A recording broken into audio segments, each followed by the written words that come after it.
Now, the US and Russia are giving conflicting accounts about how an American surveillance drone plunged into the Black Sea.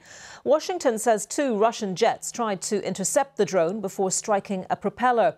Russia's ambassador to the US has denied any collision took place and claimed the aircraft's presence was a provocation. Here's our North America correspondent, Peter Bowes. An American MQ-9 drone and 2 Russian fighter jets. Their encounter, according to the Pentagon, lasted up to 40 minutes in international airspace. They were over the Black Sea, where tensions have risen ever since Russia's annexation of Crimea in 2014, and where US surveillance aircraft have been flying regularly since the start of the war last year. The Pentagon says one of the Russian jets moved in front of the drone and eventually forced the unmanned aerial vehicle, or UAV, to crash into the sea.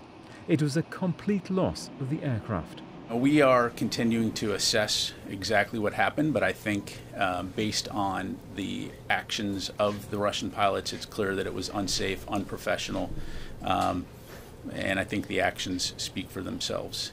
What we saw, again, were fighter aircraft dumping fuel in front of this UAV and then getting so close to the aircraft that it actually damaged the propeller on the MQ-9. We assess that it likely caused some damage to the Russian aircraft as well. Russia's ambassador to the US called the drone's presence a provocation. He said the aircraft's transponder, which is used to avoid mid-air collisions, was switched off, and it had violated what Russia calls the temporary airspace regime established since it attacked Ukraine. The US says the Russian pilots were reckless.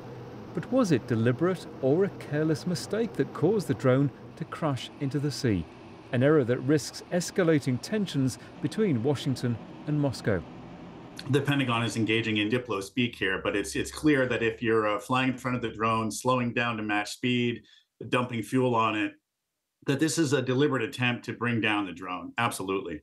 The Pentagon announced with this that this isn't the first time that they've had these kinds of incidents, but this seems to be the worst. The first time they've really attempted, the Russians have attempted to bring the drone all the way down instead of just harassing it. So I think it is a serious escalation at this point. This is the first publicly acknowledged confrontation between the US and Russia since its invasion of Ukraine.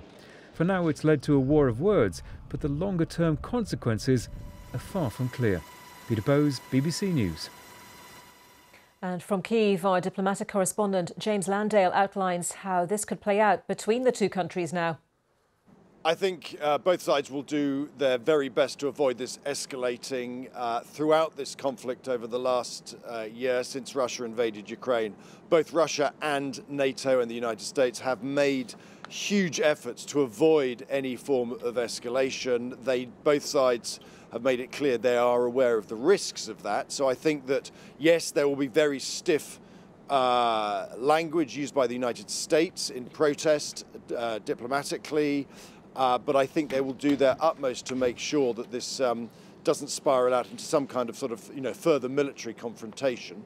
That said, I think the Americans will demand explanations from the Russians as to what they were doing. And I think that at some point it wouldn't surprise me if film of what happened emerges that will challenge probably one of the accounts that we've just heard in Peter's report. But we're not at that point yet. James Landale.